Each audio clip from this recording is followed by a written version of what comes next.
હરિઓમ વિદ્યાર્થી મિત્રો, આજે આપણે ધોરણ 6 વિષય સામાજિક વિજ્ઞાન પાઠ 9 બરાબર. આજે આપણે ભૂગોળનો પાઠ ભણીશું. આપણું ઘર પૃથ્વી, આપણે જે ગ્રહ ઉપર રહીએ છીએ બરાબર, એ ગ્રહનું નામ શું છે? પૃથ્વી. આ વસ્તુ તમે જાણતા હશો કે આપણે પૃથ્વી નામનો જે ગ્રહ છે એ ઉપર આપણે રહીએ છીએ બરાબર. હવે તમને પ્રશ્ન થાય કે ભાઈ પૃથ્વી તો કોઈ ગોળ અમે જોઈ છે, હે? પૃથ્વીની જે પ્રતિકૃતિ છે આપણી સમક્ષ એ આપણે જોઈએ તો આપણે તો એમ થાય કે પૃથ્વી ગોળ છે, પણ આપણે રહીએ છીએ તો આપણે ક્યાંય જોઈએ તો ભાઈ જમીન પૂરી થાય, પાણી પૂરી થાય, પાણી પૂરું થતું હોય એવું આપણે ક્યાંય જોવા મળે તો એ જગ્યા ઉપર આપણે એમ થાય છે કે ભાઈ આ વસ્તુ પૂરી થશે કે નહીં થાય. ત્યાં આપણે આમ ગોળ સર્કલ હોય એવું આપણે ક્યાંય દેખાતું નથી, પણ હકીકતમાં આપણી ઘર પૃથ્વી છે એમાં પૃથ્વી ગ્રહ છે એ ગોળ. આપણે તમે જે રીતે બોલથી રમો છો, બોલ બધાએ જોયો હશે બરાબર ને? એ ક્રિકેટનો બોલ હોય, વોલીબોલનો હોય કે બાસ્કેટબોલનો હોય, બોલ હોય એ કેવો હોય? આપણે રાઉન્ડ આકારમાં જ જોવા મળે છે. આપણે ખબર જ છે કે આપણે ભાઈ બોલ છે એ એવો ગોળ છે. એ જ રીતે આપણી પૃથ્વી પણ કેવી છે? ગોળાકારની છે. તમને પ્રશ્ન ક્યારે પણ પૂછવામાં આવે કે ભાઈ આપણી પૃથ્વી છે એ કેવી છે, તો ભાઈ આપણે કહી શકીએ પૃથ્વી ભાઈ ગોળાકારની છે. ઈ પાછું આપણે જો આપણે સમાજશાસ્ત્રની ભાષામાં બોલવું હોય તો એ રીતે બોલાય તો ભાઈ તમે બધાએ નારંગી જોઈ હશે બરાબર. તો નારંગી જેવા ચપટા ગોળ આકારની છે બરાબર. નારંગી બધાએ જોયું હોય તો ઉપરથી અને નીચેથી જે ભાગ છે એ થોડો પેસેલો છે બરાબર. એટલે આપણે સ્પષ્ટ ભાષામાં લખવું હોય તો એવું લખી શકીએ કે નારંગી જેવા ચપટા આકારની ગોળ આકારની ભાઈ પૃથ્વી છે, પૃથ્વી ગ્રહ છે. હવે ગ્રહ એ શબ્દ પણ તમારા માટે નવો છે, તમે ભાઈ ક્યાંય જોયો નથી બરાબર. હવે આના માટે આપણે જોવા માટે એક વસ્તુનો અભ્યાસ કરવો પડે. કઈ વસ્તુનો? તો રાતે આપણે સૂઈએ છીએ બરાબર, જેવી રાત પડે છે આકાશની અંદર આપણે નાના નાના અસંખ્ય તારા, ચંદ્ર બરાબર આ બધું જ દેખાય છે. એ જ રીતે પૃથ્વી જે ગ્રહ છે એ ગ્રહ પણ આકાશની અંદર એમ કહેવાય કે ભાઈ તરતો એક ગ્રહ છે બરાબર. જે આપણે એમ કહેવાય કે નરી આંખે આપણી જે આંખ છે એના દ્વારા આપણે જોઈ શકતા નથી બરાબર. એ ગ્રહને એને જોવા માટેના અત્યારે સાધનો ઘણા બધા આપણી પાસે ઉપલબ્ધ છે. એ સાધનોની મદદથી આપણે જોઈ શકીએ છીએ કે પૃથ્વી આપણી આવી છે બરાબર. તો એ વસ્તુનો અભ્યાસ કરવા માટે ભાઈ આપણી આસપાસ કોઈ પૃથ્વી છે એ સિવાયના અસંખ્ય ગ્રહો છે, એ બધા જ ગ્રહો કેવા છે, એના ઉપર જીવન શક્ય છે કે નહીં, એ બધી જ વસ્તુઓ આપણે સૌર પરિવારનો અભ્યાસ કરવો પડે. સૌર પરિવાર એટલે શું? વળી તમને એમ થાય હે સૌર પરિવાર એટલે આપણે ખબર જ છે કે આપણો સૂર્ય છે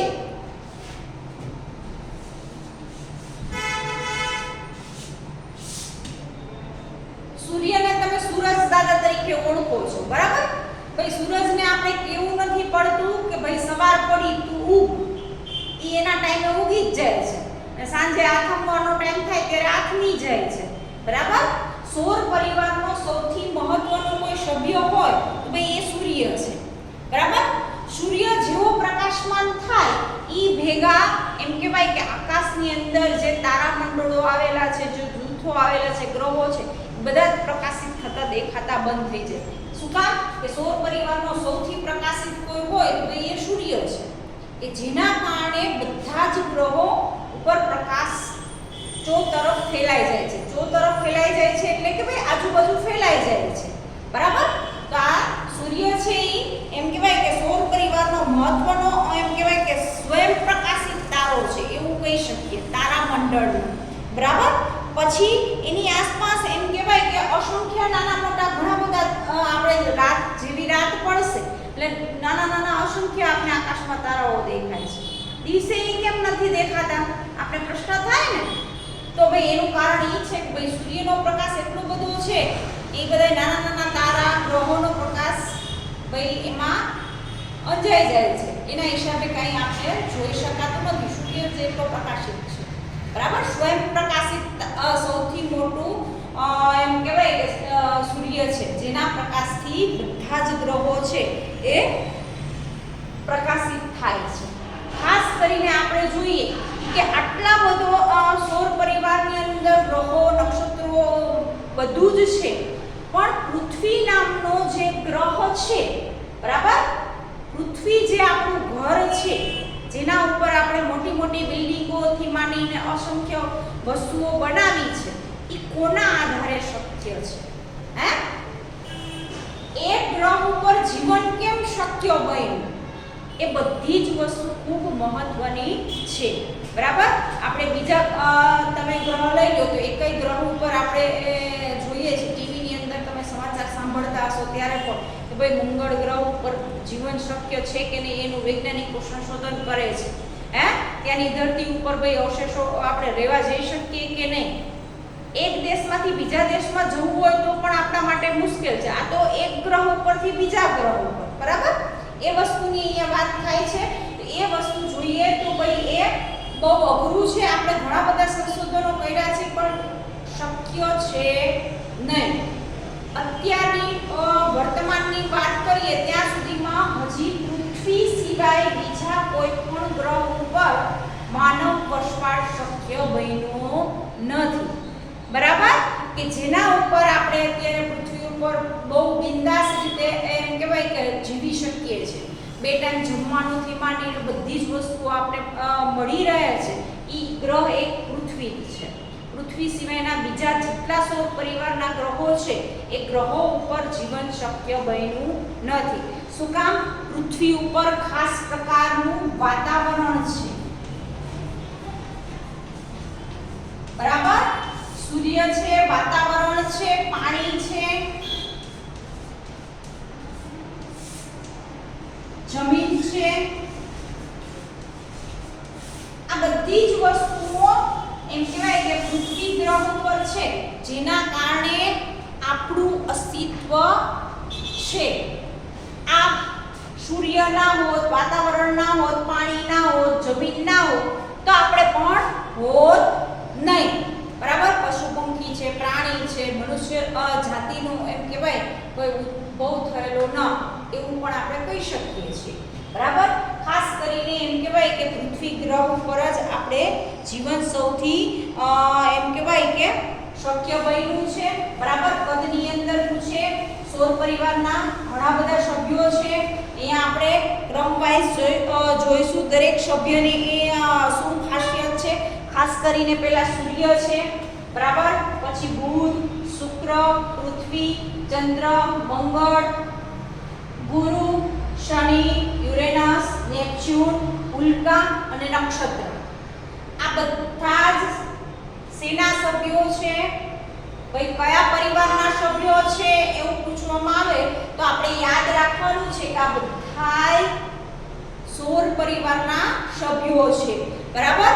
કે જે એમ કહેવાય કે સૌથી મોટું એમ કહેવાય કે સૌર મંડળના મુખ્ય પરિબળમાં સૂર્ય છે એ સૌથી મોટો એમ કહેવાય કે પ્રકાશિત, સ્વયં પ્રકાશિત ગ્રહ છે એવું પણ કહી શકીએ, અથવા તો ભાઈ તારો છે એવું પણ કહી શકીએ છીએ આપણે, બરાબર. એ ઉપરાંત આપણે સૂર્ય વિશે વધારે જોઈએ કે ભાઈ સૂર્ય આપણે કઈ રીતે ઉપયોગી છે.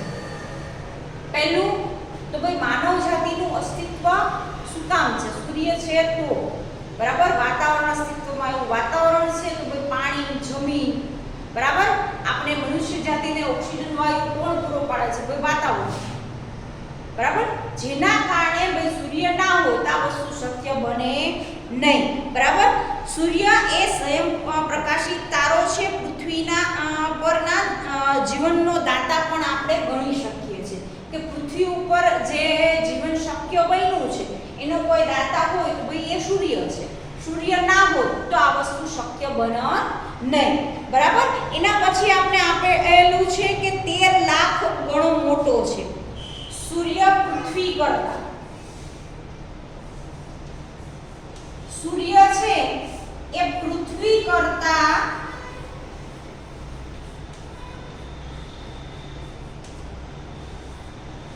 13 લાખ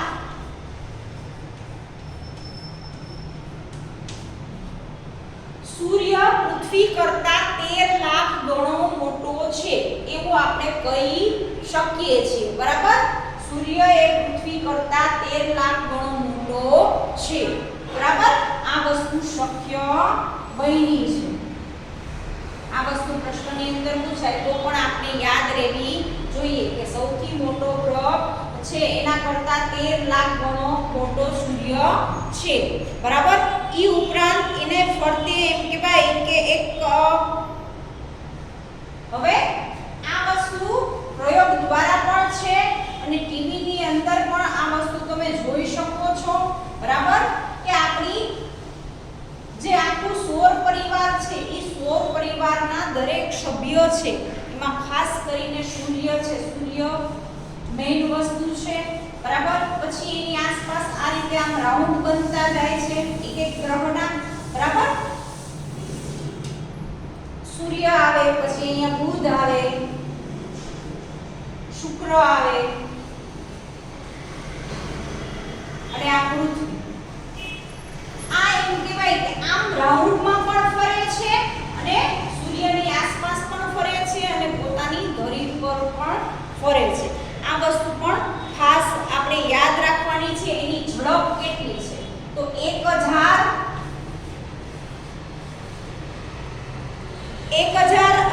એમ કહેવાય કે કિમીના વેગથી એ ભાઈ ચાલે છે અને 107 વર્ષ નીકળી જાય છે બરાબર તેની ફરતે એમ કહેવાય કે ચક્કર લગાવતું હોય એને 1000 કિમીની વેગથી એટલે કે એટલી સ્પીડથી ફરે છે અને 1007 વર્ષ નીકળી જાય છે સૂર્યનું ગુરુત્વાકર્ષણ બળ પૃથ્વી કરતા 28 ગણું છે સૂર્યનું ગુરુત્વાકર્ષણ પૃથ્વી કરતા 28 ગણું વધુ આપણે જોવા મળે છે બરાબર એની આગળ આપણે આપેલું છે કે પૃથ્વી તેનાથી 15 કરોડ કિમી દૂર છે સૂર્ય કરતા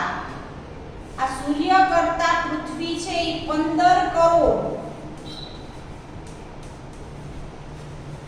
દૂર આવેલી છે બરાબર તમને આવા ચાર્ટમાં બતાવવામાં આવે કે ટીવીમાં આવું વસ્તુ દર્શાવવામાં આવે તો આપણે એમ થાય કે આટલી જ દૂર છે પણ હકીકતમાં 15 કરોડ એમ કહી શકીએ ભાઈ એટલી દૂર આવેલી છે બરાબર એટલા કિલોમીટર દૂર આવેલી છે કોણ ભાઈ પૃથ્વી કોના કરતા તો ભાઈ સૂર્ય થી 15 કરોડ કિમી દૂર આવેલી છે એવું આપણે કહી શકીએ છીએ બરાબર સૂર્યની સપાટી હંમેશા અસ્થિર રહે છે સૂર્યની સપાટી કેવી છે હંમેશા અસ્થિર હોય છે બરાબર સ્થિર હોતી નથી તો એક જગ્યાએ આનું સ્ટોપ થાય એવું આપણે જોવા મળતું નથી બરાબર આ સૂર્યની ખાસિયત છે બીજું છે કે લાંબી પ્રજ્વલિત અને અગ્નિઓની જ્વાળાઓ હવે સૂર્ય આપણે આટલા વિચારો કે 15000 કરોડ કિમી દૂર છે છતાં પણ આપણે કેવો તાપ લાગે છે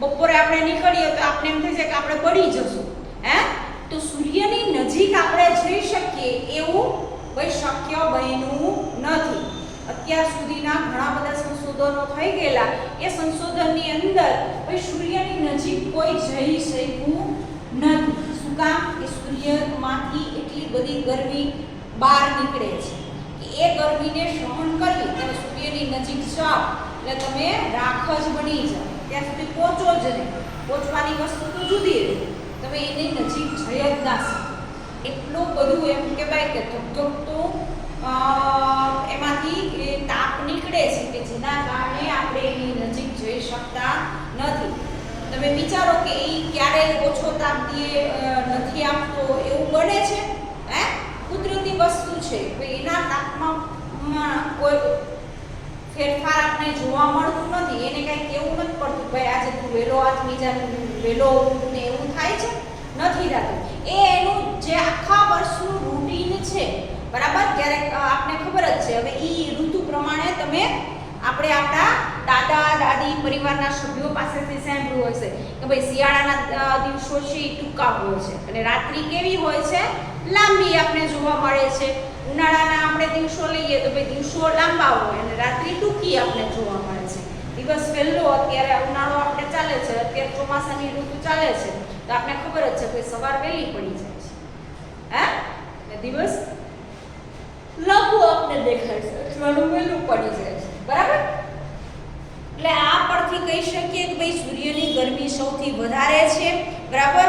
હવે સૂર્યની અંદર મુખ્ય આવરણો કયા છે તો એ જોવું હોય કે સૂર્યની અંદર કયા કયા વાયુ આવેલા છે તો એની અંદર હાઇડ્રોજન,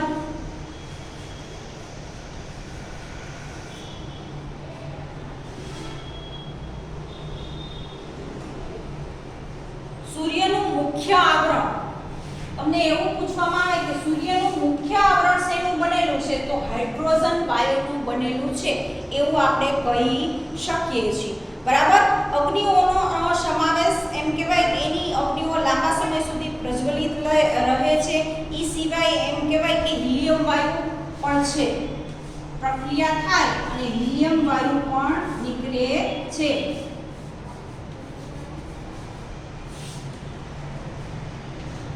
બરાબર.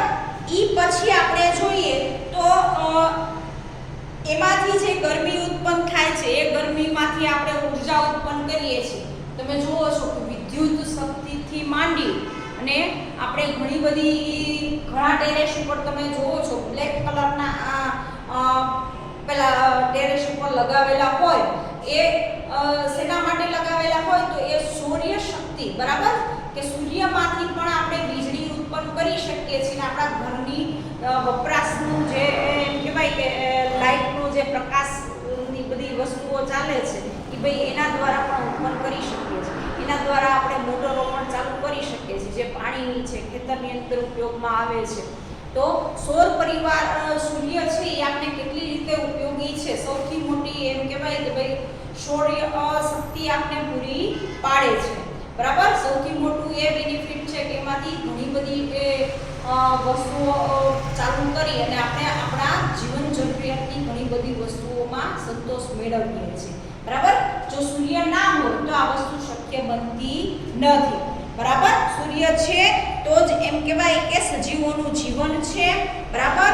એ ઉપરાંત એમ કહેવાય કે એના ગ્રહો વિશે ટૂંકમાં પરિચય મેળવીએ. સૌર પરિવારમાં કુલ કેટલા ગ્રહ છે તમને એવું પૂછવામાં આવે તો ખાસ કરીને સૌર પરિવારની અંદર મુખ્ય કેટલા ગ્રહ છે કુલ તો આપણે યાદ રાખવાનું છે કે 8 ગ્રહ છે.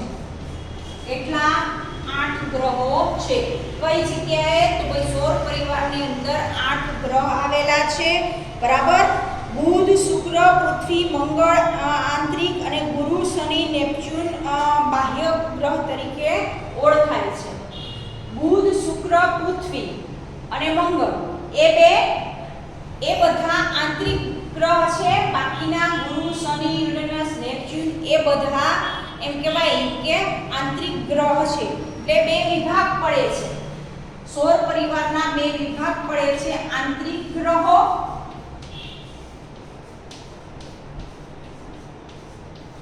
અને બાહ્ય, બરાબર. 8 સભ્યો છે એમાં બુધ, શુક્ર, પૃથ્વી અને મંગળ એ એમ કહેવાય કે ભાઈ આંતરિક ગ્રહ છે, બરાબર. ઈ ઉપરાંત આપણે જોઈએ તો મંગળ, બુધ, શુક્ર,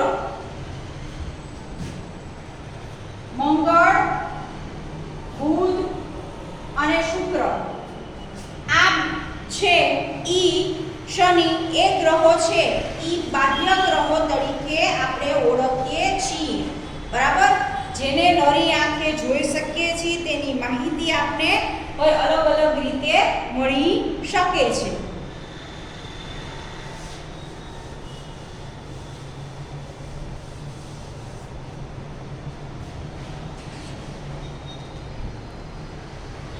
હવે આપણે જોઈશું બુધ. બુધની શું વિશેષતા છે? બુધ ગ્રહ વિશે તમને પૂછવામાં આવે તો તમે શું લખશો? તો આ ગ્રહ સૌથી નજીક છે. સૂર્યની સૌથી નજીકનો ગ્રહ કયો? એવું તમને પૂછવામાં આવે, સૌથી નજીકનો ગ્રહ કયો? તો આપણે લખવાનું છે બુધ. બરાબર, બુધ ગ્રહ છે એ સૂર્યની સૌથી નજીકનો ગ્રહ છે. તેનો રંગ કેવો છે? બુધનો રંગ પીળાશ પડતો છે.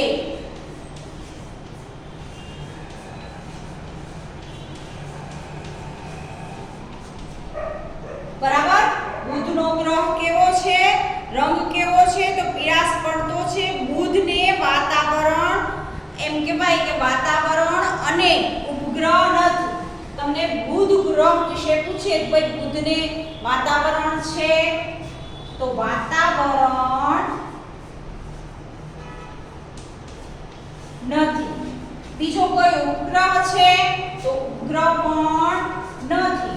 બરાબર, આ વસ્તુ ખાસ યાદ રાખવાની છે કે બુધ ગ્રહ છે એનો રંગ કેવો છે એવું પૂછવામાં આવે તો આપણે યાદ રાખીશું કે બુધ ગ્રહનો રંગ પીળાશ પડતો છે. બુધને વાતાવરણ નથી, બુધને કોઈ ઉપગ્રહ નથી. બરાબર, એ ઉપરાંત બુધ ગ્રહ સૂર્યોદય પહેલા અને સૂર્યાસ્ત બાદ થોડા સમય માટે જ દેખાય છે.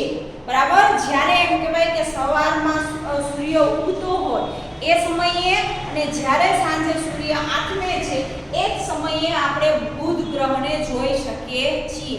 એ સિવાય આપણે જોવું હોય તો મુશ્કેલી ઊભી થાય. એ સિવાય આપણે જોઈ શકતા નથી. બરાબર, આના પછી હવે બીજો ગ્રહ જોઈએ આપણે, શુક્ર ગ્રહ. તો સૂર્ય છે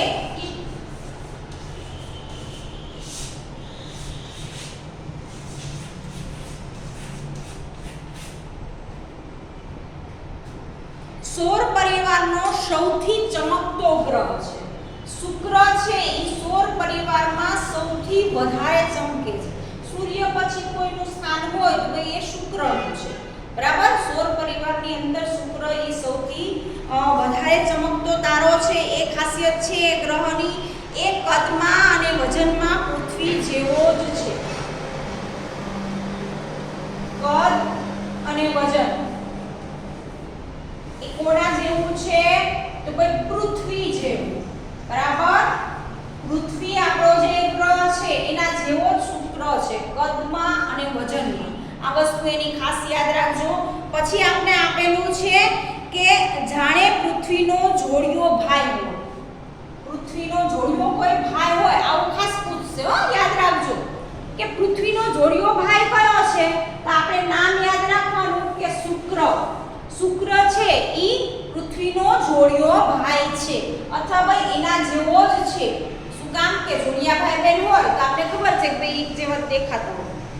એકાદ કેસમાં જ અપવાદ રૂપ જોઈએ તો ક્યાંક જ એવું હોય કે ભાઈ અલગ અલગ આકાર ને કદ હોય છે, પણ 99% આપણે જોઈએ તો 99 કેસની અંદર કદ અને વજન સરખા જ હોય છે. તો અહીંયા પણ એ જ વસ્તુ આપણે જોવાની છે કે પૃથ્વી અને શુક્ર છે એ કદ આકારમાં જાણે કે જોડિયા હોય એવું લાગે છે. એટલે કદ ને આકાર પૃથ્વી અને શુક્રના સરખા છે.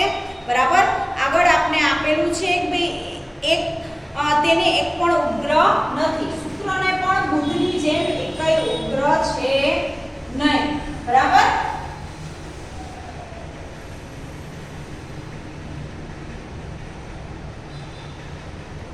તેની આસપાસ વાયુઓ અને વાદળોનું ઘટ આવરણ ને કારણે તેને અભ્યાસ બહુ થઈ શકતો નથી. હવે શુક્ર છે ઈ ગ્રહની આસપાસ, એટલે આ ગ્રહની આસપાસ વાયુઓનું આવરણ એટલું બધું એમ કહેવાય કે ઘટ એટલે કે ભાઈ એકદમ જાડું છે કે જેના કારણે આપણે આ ગ્રહ વિશે વધારે માહિતી એકઠી કરી શકા નથી. બરાબર, જેટલી માહિતી મળી કે ભાઈ એની કોઈ ઉપગ્રહ નથી. બરાબર, એ પૃથ્વીની જેમ કદ અને આકાર એનો સરખો છે આટલી માહિતી મળી છે, પણ વાયુઓનું આ ઘટ આવરણ હોવાના કારણે વધારે આપણે માહિતી એકઠી કરી શકા નથી. બરાબર, એના પછી આપણે જોઈએ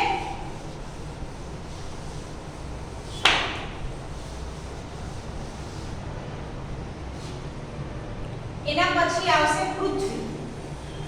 હવે જે આપણું ઘર છે, બરાબર, જેના ઉપર આપણે રહીએ છીએ, કેના ઉપર રહીએ છીએ ભાઈ? પૃથ્વી ગ્રહ ઉપર, બરાબર. હવે પૃથ્વી ગ્રહ વિશે તો આપણે ખબર જ છે કે પૃથ્વી ઉપર વાતાવરણ છે, જલાવરણ છે, મૃદાવરણ છે, બરાબર, જીવાવરણ છે. આ બધી જ વસ્તુ શક્ય બની હોય ભાઈ એનું કારણ શું છે? ભાઈ સૂર્ય છે, વાતાવરણ છે, જેના કારણે આ વસ્તુ શક્ય બની છે. હવે પૃથ્વી વિશે વાત કરીએ. શુક્ર અને મંગળની વચ્ચે, હવે પૃથ્વી ક્યાં આવ્યું છે? શુક્ર અને મંગળની વચ્ચે આવેલું છે.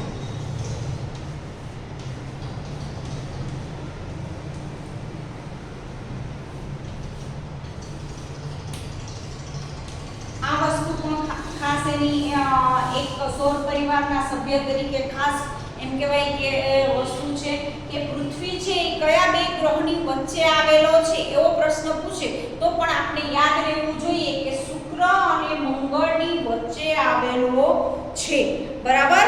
એના પછી આપણે આપેલું છે કે પૃથ્વી પોતાની ધરી પર ફરે છે, બરાબર. પોતાની ધરી ઉપર, દાખલા તરીકે આપણે પૃથ્વીનો ગોળો જોઈએ ભાઈ એની ધરી ઉપર ફરે છે અને સૂર્યની આસપાસ પણ આપણે ફરતો દેખાય છે. કયો ગ્રહ?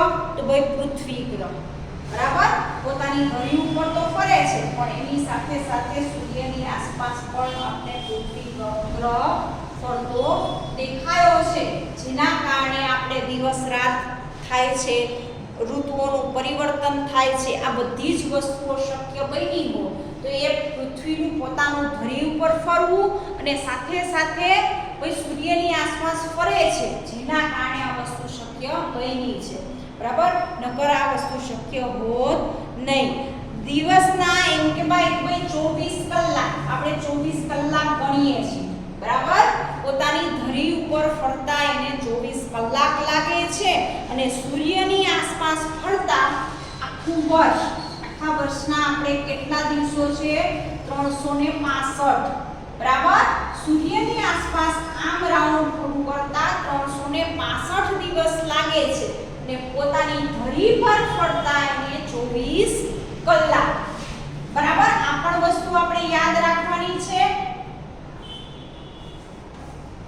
24 કલાક લાગે છે ભાઈ સૂર્યની આસપાસ ફરતા 365 દિવસ, એટલે 365 દિવસનું આપણે એક વર્ષ કરીએ છીએ, બરાબર. 365 દિવસનું એક વર્ષ કરીએ ત્યારે એમ કહેવાય કે એક વર્ષ પૂરું થાય છે, બરાબર. આ આપણે પૃથ્વી ગ્રહ વિશે જોયું. આગળના બાકીના જે સૌર પરિવારના સભ્યો છે એના વિશેની માહિતી આપણે આગળના વિડીયોમાં જોઈશું. અહીંયા સુધી રાખીએ. નમસ્તે, હરિ ઓમ.